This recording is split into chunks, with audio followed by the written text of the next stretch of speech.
Hey guys! Welcome back to our channel. Mysore సిరీస్‌లో Saint ఫిలోమినాస్ చర్చ్‌ని కూడా చూసాము. మీరు కూడా చూసేయండి.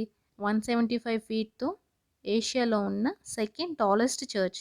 అప్పటి మైసూర్ మహారాజు గారు కృష్ణరాజు ఒడియార్ గారు ఉన్న టైంలో ఈ సెయింట్ ఫిలోమినాస్ చర్చ్‌ని కట్టారట. ఇక్కడ చూస్తున్నారు కదా సెయింట్ జోసెఫ్ స్టాచ్యూ. ఇక్కడ చూస్తున్నారు కదా సెయింట్ ఫిలోమినాస్ స్టాచ్యూ. ఈ చర్చ్ చూడడానికి ట్విన్ టవర్ స్ట్రక్చర్ స్టైల్‌లో ఉంటుంది. చర్చ్ లోపల వీడియోస్ ఎలో లేదు. బయట నుంచి మాత్రమే చూసేద్దాం. మైసూర్ ట్రిప్ ప్లాన్ చేసుకునేవారు ఈ చర్చ్‌ని అస్సలు మిస్ చేయకండి.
మీకు కనుక ఈ వీడియో నచ్చినట్లయితే సబ్స్క్రైబ్ టు అవర్ ఛానల్.